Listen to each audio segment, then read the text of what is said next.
Good afternoon, good day mga ka-agri. So isang maulan na araw na naman po sa ating mga ka-agri dyan. So patagal-tagal na po tayong hindi naka-update ng ating mga videos. So last episode po natin, nag-update po tayo tungkol sa mga nabili po natin na hybrid na mga kambing. Nakabili po tayo ng isang buck at saka dalawang do, yung inahin po. So kasalukuyan meron na pong nailabas na anak ang ating buck na i-breed natin sa native nating kambing. So titingnan po natin yung anak. Ito po yung unang anak ng ating hybrid buck. Ito po yung nanay, native po siya. Pero ang anak po niya ay sasabi na natin ang haba na ng tenga. Saka medyo may kalakihan na po yung anak. Ayan po. Kahapon lang po yan pinanganak. Iba po talaga pag nag-upgrade po tayo ng ating mga material. Titignan po natin dito sa kulungan po nila.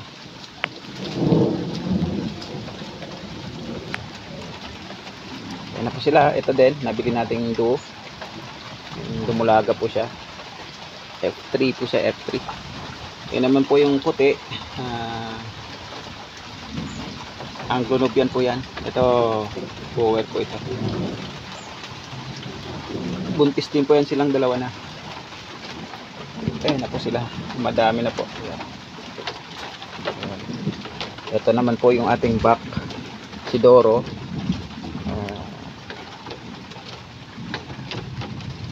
Ayan po siya. Talagang mahilig sa video. Doro, alis. Medyo may kalakihan po ito. 11 months na po to. 9 months po nung nabili ko. Makulit eh. Ayan po si Doro. Ayan po yung puti. Buntis na rin po yan. At ito po yung iba. Marami-rami na po sila. Ito po, malapit na rin po itong mga anak. So yan na rin po ang tatay. And yun pong nabili natin na babae, swerte po tayo at nabili po natin siyang buntis na. Ito si Dora, ang ating do na nabili. So ayan po, yellow air tag. At binigyan pa tayo ng anak na nito kanina ni Dora. Ayan po siya, yung anak ni Dora. Lipat po tayo sa loob masyadong maulan po dito.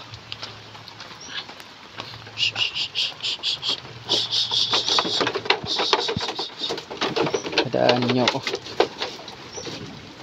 Sinarado ko po itong nilagay ko siya dito sa birthing room nila. Ang kulit ni Doro. Kasi para wala pong istorbo pag nanganganak. Tingnan po natin. Yan. Ayun na po. Ito po yung nabili natin. Ano po ito? F3. Anglo-Nubian bower. So bowang po yung tawag nila dito. So, hindi po natin alam kung ano yung material nito na ano po yung nagsampa sa kanya. Kasi nung nabili ko po siya, buntis na. Ayan po. Kanina lang po siya ng anak. So ito po yung anak niya. Pure black na babae. So magiging material na po natin ito. Ayan, tayo baby. Tayo. Kanina lang, mga ano pa lang yan. Mga 3 hours pa lang po na pinanganak. Ayan po yung pusod niya. Fresh pa. Patingin ng baby. Ayan po yung anak ni Dora. Magiging material po natin.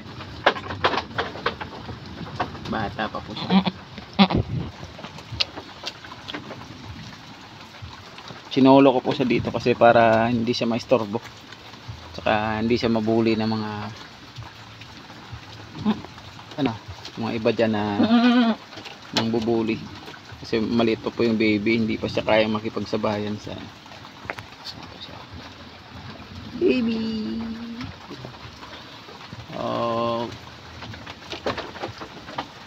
Ano po, iba po talaga kasi nakita natin na mag-upgrade po tayo ng ating mga alagang kambing. Kasi yung time frame po na sinasabi natin ay pag native mabagal po lumaki. Pero pagka semi-hybrid mabilis lang po. Kaya po yan, ang puti na yan, 5 buwan na po yan. Pero pandak pa rin. So native na native po talaga yan. Bakit may yun. Tapos iba po talaga pagka may masilungan sila sa tag-ulan. So yan na lamang po muna yung update natin. Abangan po natin pagka nanganak na po yung ibang buntis na yan na nasampahan po ng hybrid nating lalaki. Ito po yung hybrid natin na babae. Thank you so much sa pag suporta lagi sa ating Agri and Adventures. So maraming salamat po. Stay tuned lang po sa mga panibagong videos na lalabas po natin. More than 20 na po yung mga kambing ko dito. Start lang po tayo sa 10. Ayan, bye bye na po muna. Maraming salamat. God bless everyone.